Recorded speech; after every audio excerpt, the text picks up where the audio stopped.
조갑제TV 시청자 여러분 안녕하십니까. 2021년 4월 23일 오후 5시 18분입니다. 문재인 대통령은 2017년 5월에 취임한 이후 지금까지 하루도 대한민국 대통령이었던 적은 없습니다.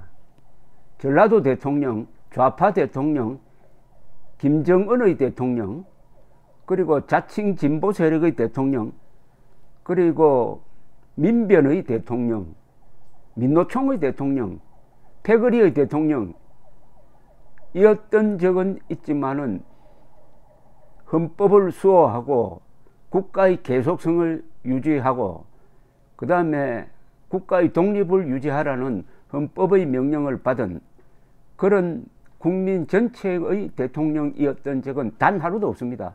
그걸 증명하는 게 오늘 인사입니다.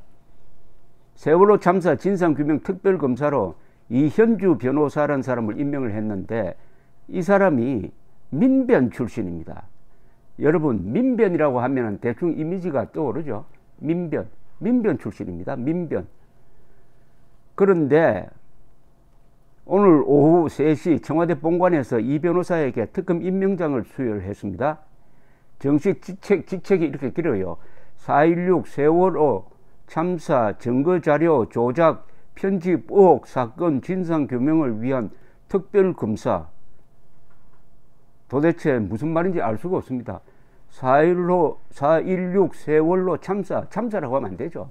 이때는 사고라는 중립적인 표현을 써야 됩니다. 증거자료 조작 편집 의혹 사건, 느닷없이 이게 또 왜 나왔습니까? 증거자료 조작 편집이 있었으면 지금까지 수사 안 하고 뭘 했습니까? 의혹 사건 진상규명을 위한 특별검사, 수사기간은 60일이고 대통령 승인으로 30일 연장할 수 있으니까 한 3개월 더 하겠군요. 임명장 수여 후 환담에서 문제 발언을 했습니다.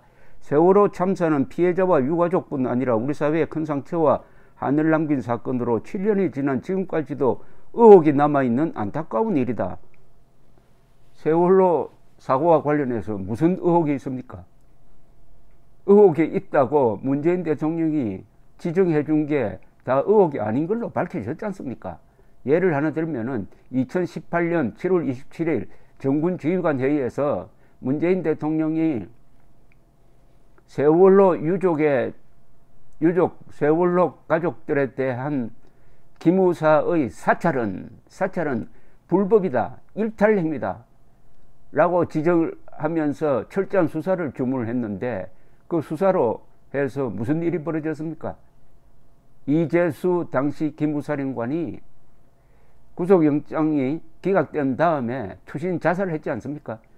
그리고 검찰에서 그 사찰 여부를 조사를 했더니 이건 사찰 아니다, 합법적으로 한 것이다, 미행한 것 없다, 도청한 것 없다, 괴롭히려고 수사기관을 이용한 것 없다, 정보기관을 이용한 것 없다 라고 해가지고 무혐의 했잖아요. 무혐의. 몇 달 전에 무혐의했습니다. 몇 달 전에. 그런데 또 무슨 사건을, 아니 구체적으로 이야기를 해야죠. 드러나지 않는 게 뭐라고 이야기를 해야지. 의혹이 남아있다. 아니 자신이 의혹이라면 의혹입니까? 객관적으로 의혹이 아닌 걸로 밝혀져도 의혹이라고 하면 또 대통령이 의혹이라 하면 또 수사를 해야 됩니까? 한치의 의문도 남기지 않도록 수사해 진실을 밝히는 것이 필요하다. 그러면서 세월호 참사 유가족의 아픔에 공감하면서 수사해달라. 이건 완전히 사건을 조작하라는 이야기입니다.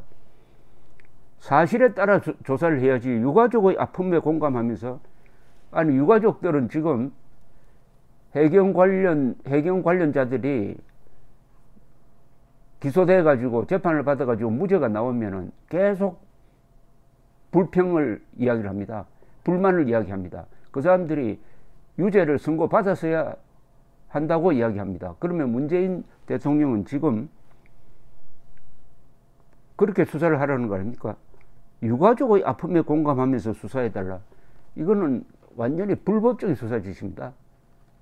이거는 정상적인 나라 같으면 완전히 탄핵감입니다. 수사는 사실의 기준으로 해서 사실을 공정하게 하면 됩니다. 사실, 증거, 공정성, 이게 수사입니다. 그리고 인권보호. 김현주 특검은 막중한 책임감을 느끼며 진상규명을 위해 최선을 다하겠다 했습니다.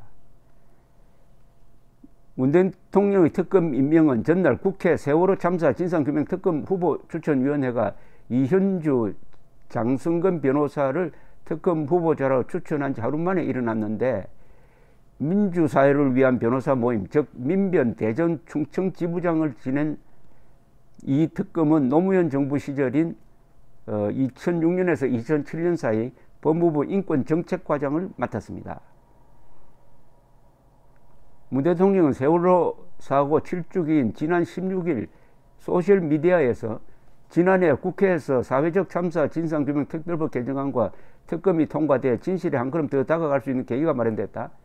사회적 참사 특별조사위원회를 통해 성격 없는 진상규명이 이루어지도록 끝까지 챙기겠다고 했습니다. 자, 이제 제2의 이재수 사령관의 비극이 재현되지 않을까 걱정입니다. 이재수 사령관이 2018년 겨울에 남긴 유서는 이거 문재인 대통령에게 보낸 유서하고 유서라는 유서의 의미가 있습니다. 이걸 다시 한번 읽어 드려야 되겠네요. 문재인 대통령 퇴임 이제 얼마 안 남았습니다. 김정은 앞에서 남쪽 대통령이라고 함으로써 자신이 대한민국 대통령임을 공식적으로 포기한 사람입니다. 그 말은 대통령의 직무, 영토의 보존, 국가의 독립, 국가의 계속성 수호, 헌법 수호를 전면적으로 포기하고 사실을 부정하고 과학을 무시하고 헌법을 짓밟은 그 문재인 대통령이 퇴임 이후에 양산에 가려고 했더니 양산 사람들이 데모하면서 오지 말라고 합니다. 업보입니다. 업보.